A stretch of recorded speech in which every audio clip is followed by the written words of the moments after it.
Okay, perfect. How to use social media for your group. So whether you're new to social media or a practice expert, there are always new ways to promote your work and engage with your members and or audience. We understand that within the voluntary sector, money and budgets are often tight, so social media offers a really useful free marketing platform. That's the massive advantage of social media. Lots and lots of people are on social media and it's completely free. You just got to put a bit of time into management and creating content and so forth, which is what we're going to go through today, an overview of how to sort of tackle creating or developing your social media presence. As I said, this how-to session is part of our digital training webinar series, 40 to 45 minutes, and then a Q&A portion. Today's session is 45 minutes, I've just said that. Make sure you pop any questions, either in the chat, we have chat support who can answer immediate questions, or if it's topic-related questions in the Q&A panel. So, why use social media?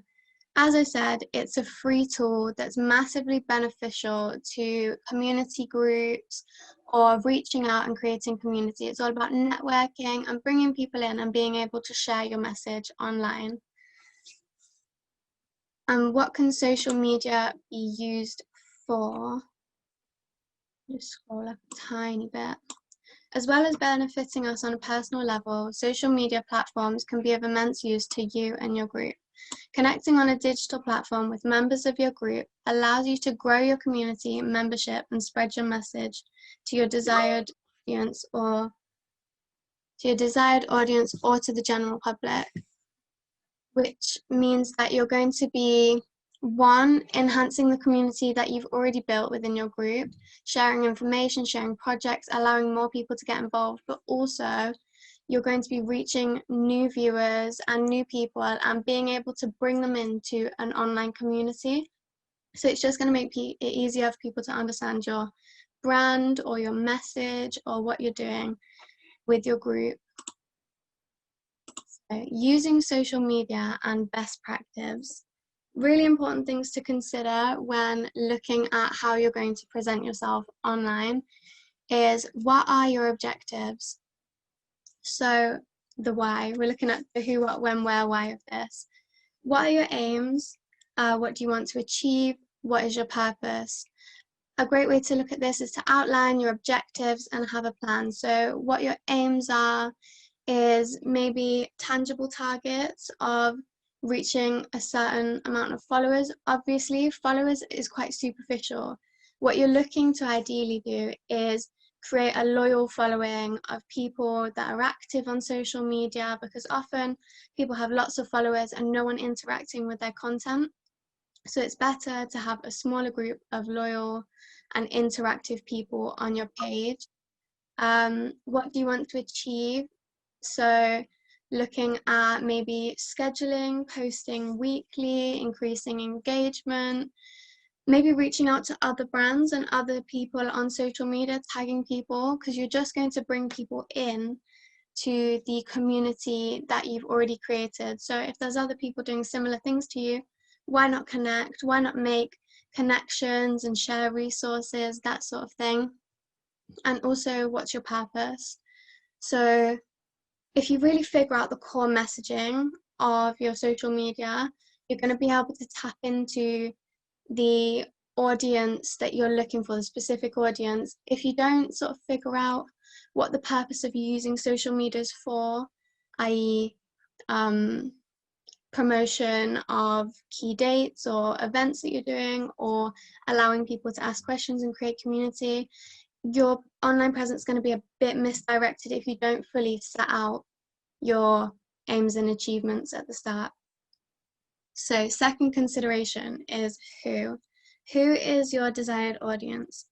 Once you have developed your vision of what you want to achieve, what you want to create through your online presence, who do you want to reach? So identify your audience or audiences. Obviously, you can have multiple audiences.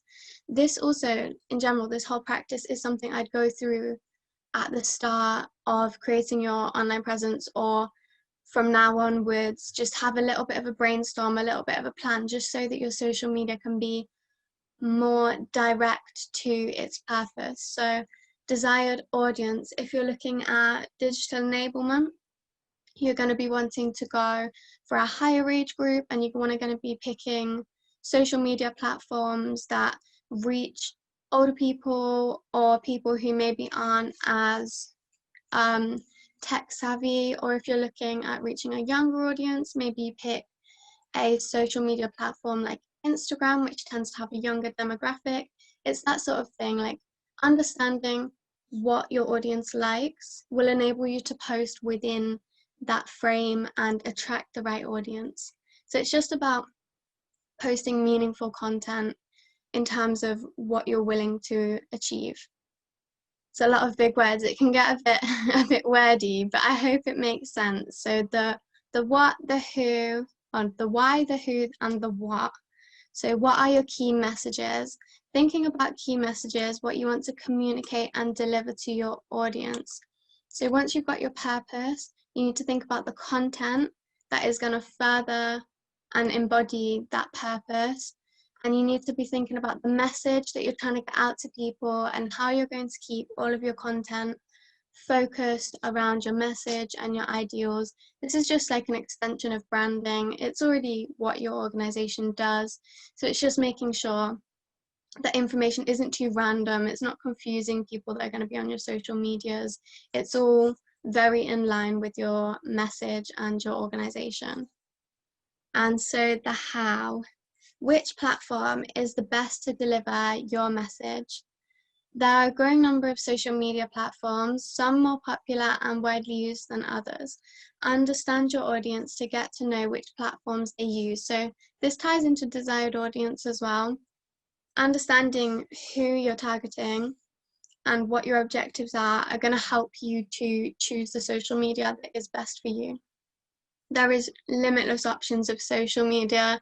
They all do a variety of different things, and we will look at a few of the main ones, or what I deem the main ones. But if you want to choose a social media platform that's not on here, what I'd say is do your research. Who's it for? What kind of content is successful on there?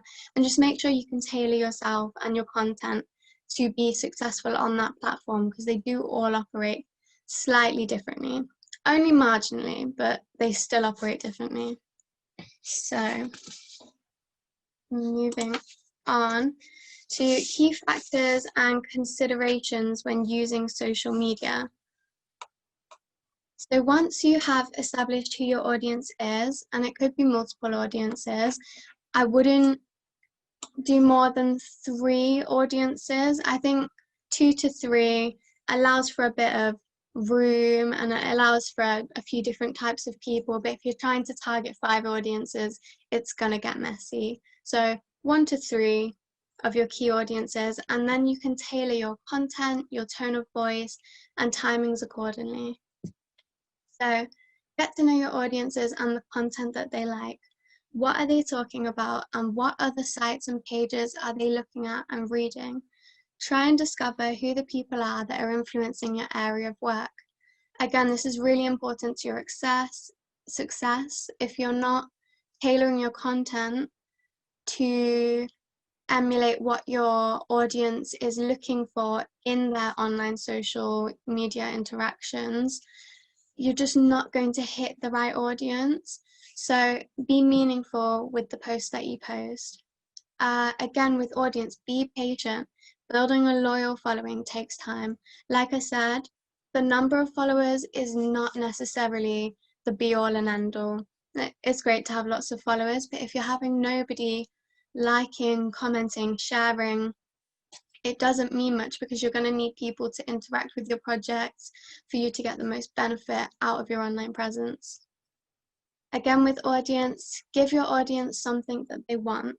So whether it be information, advice, solve their problems, maybe someone to answer their questions, it's about adding value to their feed.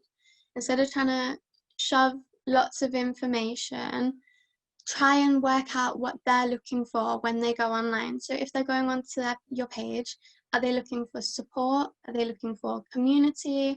Are they looking for something interesting, maybe to try in their free time?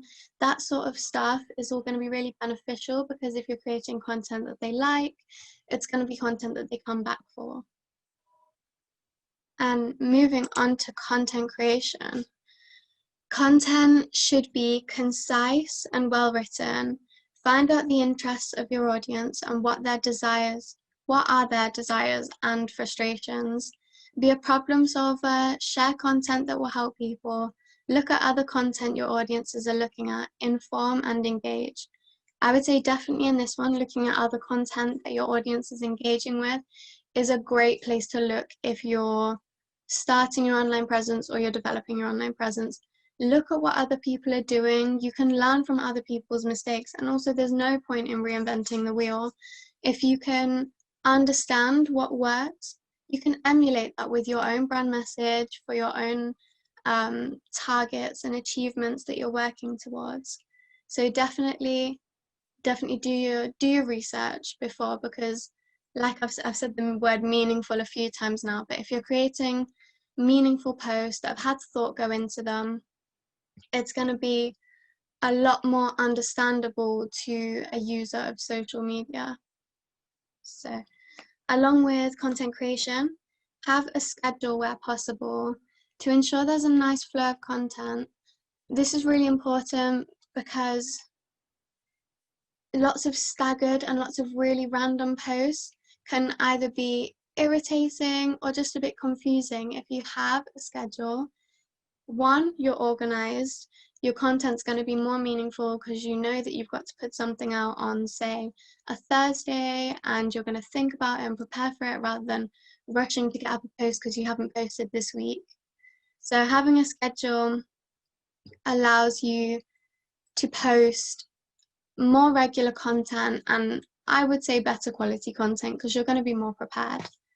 So don't just post anything, anytime, and for no purpose. It's about adding value and not cluttering feeds. Quality and not quantity. I definitely say quality and not quantity is something that you should really strive for.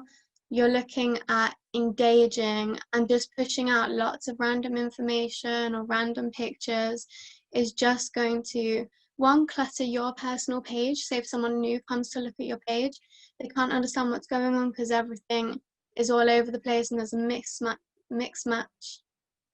and match of information. I don't know why I struggled on those words there. But quality, not quantity, it's going to make it so much more understandable for people viewing your page. So use good and relevant imagery. Choose captivating images and ensure images have accompanying text and are annotated for screen users. Avoid using links to images. So, as I'm sure you're aware, visual and maybe moving, so like GIFs and videos and images, are a lot more engaging on a timeline.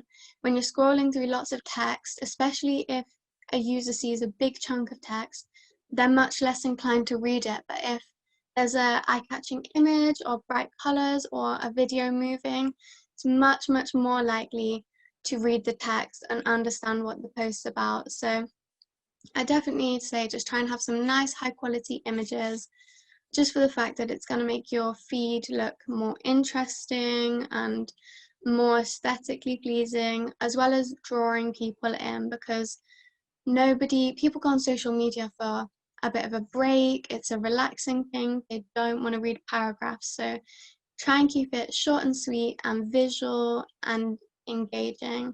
And definitely, as it says, for accessibility, alt text, accompanying text, that works with screen users or screen readers is really important if you're looking at, it's important to be inclusive for everybody, but especially if you're looking at vulnerable groups or maybe people that struggle with this kind of thing. Really, really important that you have alt text. But I don't think any group or organization should be overlooking making their post inclusive, because you're just missing out on a whole audience that could benefit from your work. So include a call to action. This could be a simple ask to like, share. People are far more likely to do something if you ask to them. So, for example, if you're running maybe a coffee morning, you have information about your coffee morning, you have, you could have, so say you're running a digital coffee morning, you have all the information, the time, the date, the details to Zoom, and at the bottom, you just put, leave a comment of what cake you're going to eat at the coffee morning. It allows people to engage and to just see other people that are going to be attending the coffee morning, but also just have people interact with your post. And the more interaction with your posts, the more likely other people are to see it on their timeline. So calls to action are great for initiating interactiveness on your social media page, which is key for the development of your social media. So moving on, we have distribution. So this is distribution of your content. Have a good and consistent flow of content.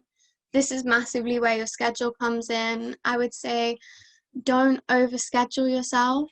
Maybe if you have lots going on, have 3 posts a week or post on a certain day each week. I would say you should aim for minimum 1 post a week, but I'm sure that you'll have more content, and just try and post it at the relevant times for your audience. Again, don't overpost and don't post randomly without thought.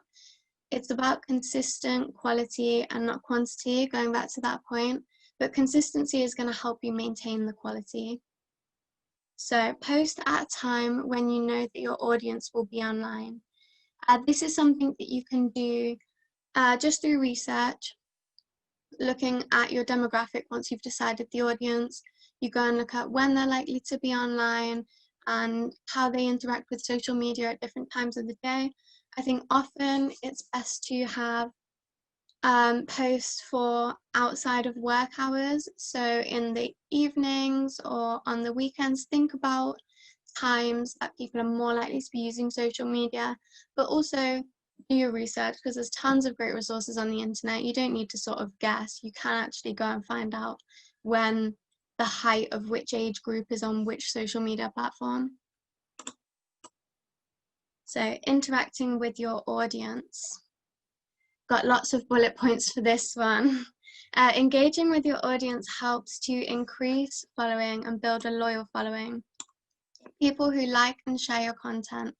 It's about developing connections. So say, for instance, I used a poor example of a digital coffee morning, but if you have this digital coffee morning and people comment what flavor cake they're going to be eating or something like that, you respond as the brand, like, that sounds so great, that sounds yummy, I'm thinking of having this, or you like the comments, or you give them something back. No user wants to comment on a brand's post if they've been asked to, especially, and feel ignored. And also it will help a conversation develop. Maybe ask them a question when you reply to the comment, just so you can have a bit of communication, and people will have much more brand loyalty if they feel like they interact with an organization.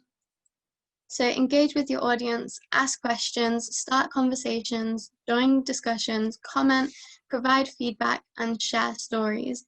This is about you interacting as much as possible.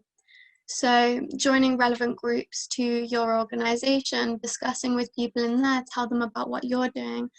This is only going to help your group's page or your online presence on whichever social media platform that it is. Respond to questions and comments, don't ignore people, and try to ensure when you post you are available to respond. Automated messages receive less engagement. So it's nice when you post just to know to check back later, maybe even schedule it into your diary if it's super busy and super time consuming. Schedule in to check back on the post that you uploaded, because especially if you've asked people to interact, you want to then go back and respond, like any comments, thank people for sharing, respond to any questions, that type of thing. Posts that include photos and videos receive more engagement. Make sure you describe any visual content to make sure it is accessible for screen readers. Engagement works both ways. Ensure you share and like content of others too. Make sure you follow aligns with your aims/plan and make sure the content is relevant. Tag relevant people into your post, but be careful when tagging people into your post. Ensure you don't disclose personal data. So this is looking at, say, other members of staff are using their personal accounts to like posts or interact. Don't tag people that you don't have consent for, basically. Consider using hashtags. They're a great way to be discovered by people and audiences. Use successful and proven hashtags. This can be researched online, but you can also just search up on your social media platform that you're using what's popular and what's relevant. Don't reinvent the wheel. Use campaigns and hashtags that already exist. Consider using Facebook Messenger so that you can communicate outside of public view. This says Facebook Messenger, but I really mean direct messaging that's on the application. Sort of let people know that they are open to direct message you at any point, ask any questions, and make it a habit to occasionally check your social media inbox and see if people have messaged, asked questions. And again, this is just going to increase brand or organization loyalty, following loyalty, and also if someone's new to your page, they can ask questions and feel that they've really been brought into a community if they're speaking to somebody personally, like on a one-to-one basis. So management, safety, and data. Social media management touches on a number of important elements, all of which come together to form part of your digital marketing strategy. Think about who will be the administrator of your social media pages and what role they will have in creating the content and editing the content. So management is a big part of social media, especially if you are in a large group or just a group of a few people, just figuring out who is going to be the top dog, the person who approves the post, that sort of thing. Because if everybody's writing really random posts, they might all sound different, have a different tone of voice, not follow the sort of messaging that you're looking for. Having an admin is a great way to stop that and just make sure that the work is consistent. But it's something that you'll need to consider. And you'll need to assign someone this sort of role so that they can check back and answer questions, because whilst everyone writes the posts, not everyone is going to remember to check back, answer questions, and interact. So that is regarding management. Keep personal and private information off of social media.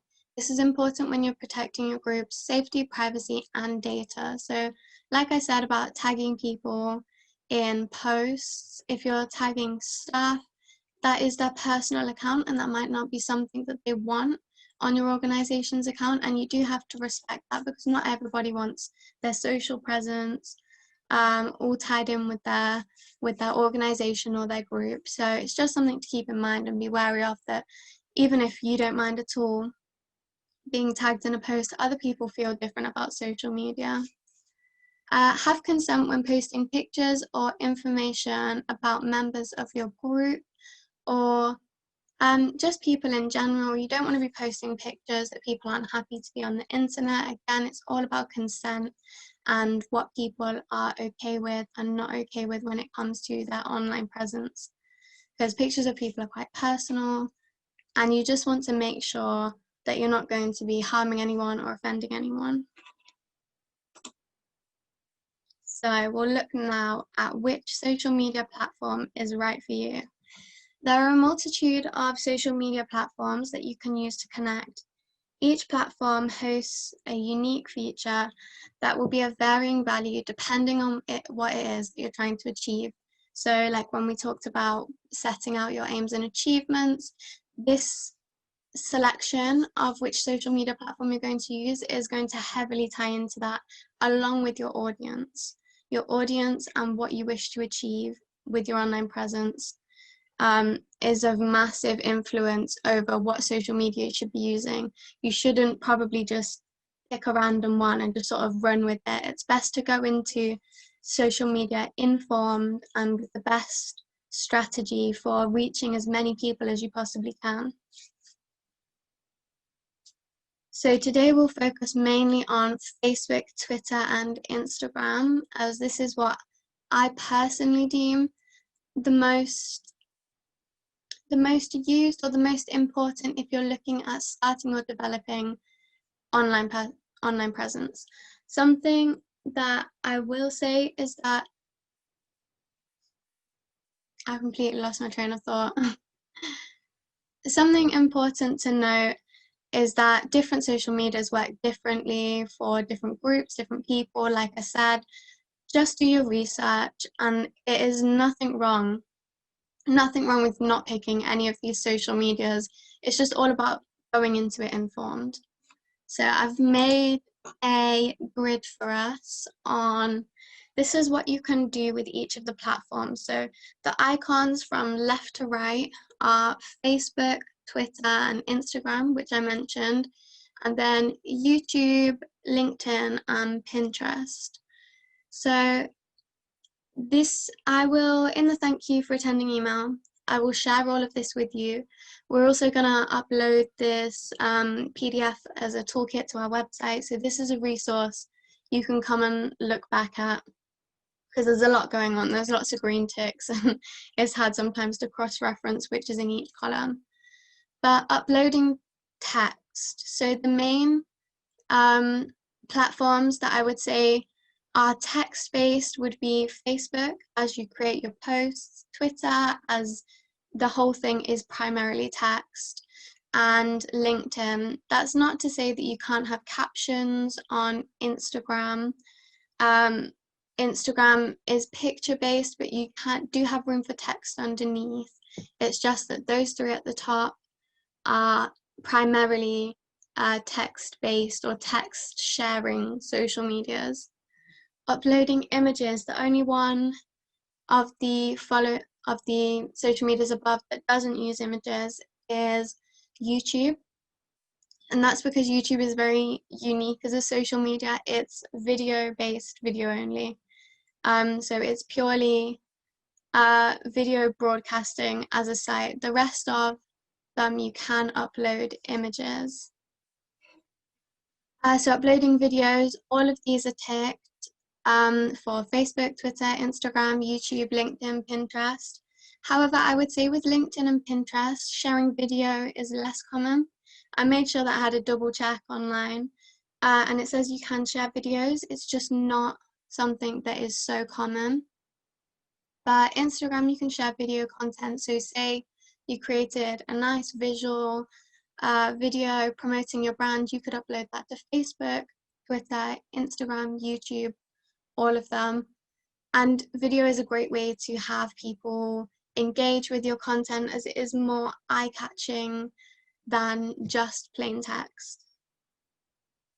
Sharing content. And when I was thinking about this, I was thinking about specific features of that social media that allow you to share content. So Facebook has a share button on posts. This is really great because you can ask people to share your post, especially if it's a promotion of an event.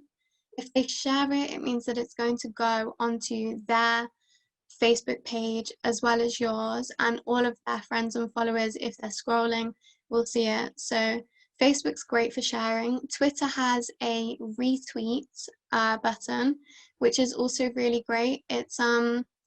It again is like reposting. It's like reposting somebody else's content. Instagram, you could put an Instagram post onto your story, but I haven't put a tick here because it's not the same as dedicating sharing functions that are on Facebook and Twitter. LinkedIn, very similar to Facebook, has a sharing option. It's really nice to promote events and to show your followers that you're engaging with other content as well.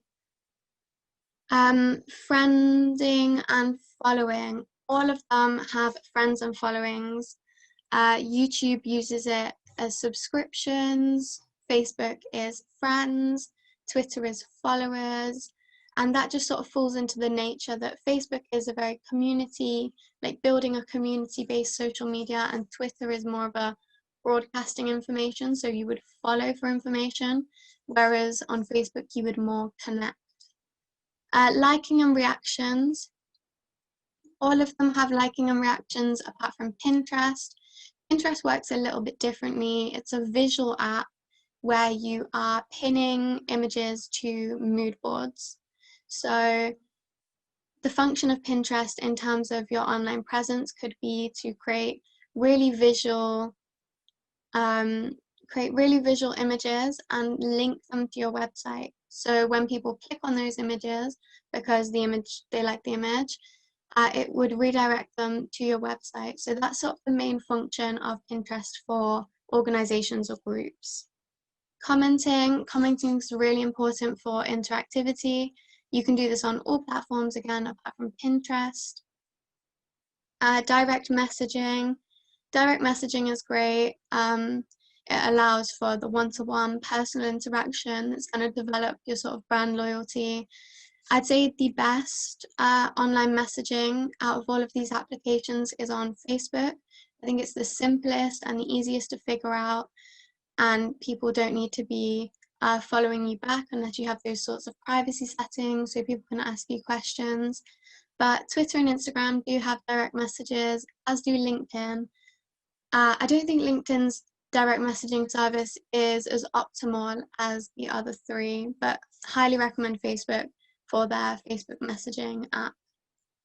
The option to create groups, and by groups I mean pages as well. So a group is a Facebook community that people join with their profile. This is really beneficial to organizations who are maybe trying to create a digital space that people can all come together and talk about the same thing or the projects that they're working on. So if you're in your aims and achievements, community is one of those aims and achievements. Creating groups is definitely something that you should consider as a priority. And then the last one, the ability to live stream. I spoke about this a tiny bit in one of our other how-to sessions. Live streaming is a great way to present information or activities. So say for instance, you're running a exercise group or something like that. Instead of having to have everybody on for maybe a Zoom call meeting, you could announce that you're going to go live on Facebook at 6 p.m. for your boxercise class, your yoga class, anything. And then people could join that live stream. So I think if you're a group that's delivering activities or maybe presenting information, live stream could be a really beneficial feature. Or if it's not a priority, you don't need to pay any attention to it. The other applications might suit you better. So moving on from those, these are in the same columns. So first Facebook, and Twitter, Instagram, YouTube, LinkedIn, and Pinterest. So what is Facebook good for? Facebook is good for building a community, informing users on your life if it's a personal account, or on your projects. What is Twitter good for? It's good for posting short and quick information. There's a 280 character limit per post. And this means that the alerts that you're getting and putting out are quick and fast. Instagram is sharing images and graphics that you may have made with followers, creating visual impact. YouTube is for enjoyable and educational content and building a loyal following. LinkedIn is very similar to Facebook, I would say, but it's about making professional connections and updating people in your sector on your projects or your work. It's great if you're holding an event and you need professional connections to communicate with about maybe some support or just joining your project.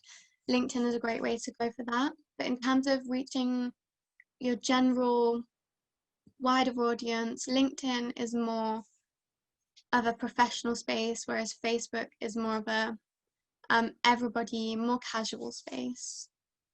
And so Pinterest is a source of information and ideas for brands. You can link your images. So if you upload an image, you can attach your website link to it. And so when people click on the image, it will take them to your website. I'm not going to go through all of the rest of these because, as I said, we'll give you these resources, but it just looks at the typical age group, the amount of users. I will say, however, for YouTube, across the board, it was really, really equal. In the 15 to 25-year-old age group, it was 77% of this age group use YouTube. Same with the 25 to 35, 77%, and even 55 plus was 67% of that age group use YouTube. So YouTube, over all of them, seems to be the most engaged with in terms of age demographic. That's just something to bear in mind. And of course, you can go through this when I send you the link. I'm conscious that we're tight for time. So Facebook is the largest social media platform globally. It is where I'd recommend you start if you're looking at developing your online presence, because it's about community, and especially if you're a group organization, you're looking to build community, or at least I assume that you are. A Facebook group is beneficial to people looking to create public or private groups if privacy is important. It allows users and members to post content such as links, media, questions, events, documents. Facebook groups are great for discussions, events, peer support, and creating online community. So Facebook, I would say, is definitely one of the applications that does it all. I think you just need to look at the age demographic, see if it's something that you're interested in. But from this image here, this shows you just a few of the things that you can do, but this is the drop-down menu of Facebook. If you click the plus, you can create a post, which can be images, text, video, links, anything. A story, which is a 24-hour sort of post. It's a temporary post where you could just update people on what you're doing, or if maybe you're at a volunteer event or something, with consent, take pictures and have people view the event in real time. You can add live events, which I'm pretty sure is adding information to your profile. You can create a page or a group or an event, all really useful in organization and creating community. You can create a marketplace listing. I've not used Facebook Marketplace, but it does seem like it's really taking off. I'd say obviously just make sure that you're safe on Facebook Marketplace. Don't send money before you've gone and bought an item, but that's not particularly what today's session is about. And fundraiser, so raise money for a cause that you care about.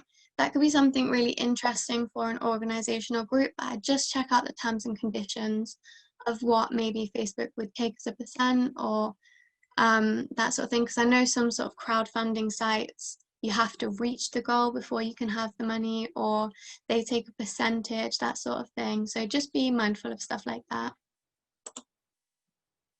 Twitter. So Twitter is, scroll up, a social media site created for the purpose of connecting with people, creating discussions, and allowing people to share their thoughts in a short, concise format and in real time. There's over 15 million users in the UK on Twitter, with a high proportion of users under 25 years old. So I think in the chart above, it says 18 to 29 is the largest demographic of Twitter users, but just because it's the largest doesn't mean there isn't older users on it. I think Twitter was actually really close with the 30 to 45 age demographic bracket above it. So it's definitely not something that you should rule out. All of these social medias say 19 to 29, that sort of age group. But if you just look at older markets, if that's what you're looking at, you'll find that there's not too much of a difference. It's just that more younger people are on social media. It doesn't mean that there's nobody outside of those age brackets. So Twitter is useful for communicating brief messages to a wide audience. It's great for publicity, promoting, and providing real-time information. For example, publicizing a community event, promoting services, requesting volunteer support, and communicating information in a fast way, like an emergency. It's very quick. Twitter's supposed to be quick, short bits of information. Instagram. So Instagram is an entirely visual platform, unlike Facebook and Twitter. Of course, you have captions at the bottom of the Instagram, but the focus is the picture and the purpose is the picture, not the caption. So its purpose is to enable and share images or videos with their audience. It's a popular and growing platform, very popular with younger audiences. Again, its key audience was looking at about 18 to 25 to maybe about 29 as well. It will be on that grid above. But this below is what Instagram looks like. You have a feed of images, and if you upload an image, it has your picture, the amount of likes you've gotten, and a caption underneath. Of course, something to think about is that you can upload graphics, so you can upload pictures of text, which do really well on Instagram. There's lots of Instagram accounts which are full of information, full of all of that sort of stuff, but you do have to make it an image before you can post it, so it's not something you copy and paste. So it's just something to bear in mind depending on what you're looking at doing. So we'll cover our do's and don'ts of social media. This is just a few pointers, just a few brief pointers that will keep you from clogging up your social media or creating the wrong content, attracting the wrong audience, that sort of thing. So do set aside time to think about and write your social media content. That ties in with your upload schedule. If you're setting aside time, you're going to have much more meaningful posts that impact people on a deeper, better level. It's going to interact with your audience the most effectively. Do make sure that you have consent for any images that you post of people. Do make sure you have a well-written bio conveying who your group is and what you do. Along with this, a relevant profile picture, and if it has a cover image like on a Facebook group, make it a logo or a nice picture of something that your group's done, along with a bit of branding. If the images are too random, it's going to be confusing when someone clicks on the page. Your profile picture and your cover image and your bio are just there to further your brand messaging. Make it clear from the get-go what it is you're doing and what people can expect by joining your group or following your page. Do always promote a positive social presence. This is really important. Social media can be a lot of doom and gloom recently, and it's important to be a light on somebody's feed. You're looking to bring them value to their feed, something insightful, interesting. Doom and gloom is just going to create a negative response from users that you're interacting with. So try to keep it light and positive and optimistic, even in the face of adverse events. Keep a positive social presence, and people are going to be much more likely to engage with you positively and feel welcomed. Do include and share links to your social media pages on newsletters, emails, websites. Direct people to your page. It's like directing traffic or asking people to check out your page. It's just going to increase that interactivity. And if somebody else sees their friend interact with a group on Facebook, they're more inclined to check it out. So it's just a way to expand your social presence. Onto the don'ts. Don't make it difficult for people to get in touch. This is why I'm a big fan of direct messaging, because people can leave comments, but it is public, or even if it's on a private group, other members of the group can see it, and maybe it's just a silly question or they feel silly asking. Having direct messaging just allows people to get in contact and be reassured about something that's happening, or just ask the small questions. Don't act in haste, anger, or frustration. If you aren't sure, don't do it, don't post it, all of that sort of stuff. It ties into the positivity aspect. If you act in haste or anger, it's reflecting your brand and your messaging, and I'm sure your brand message isn't to have an angry, aggressive online social presence. So If in doubt, don't reply straight away.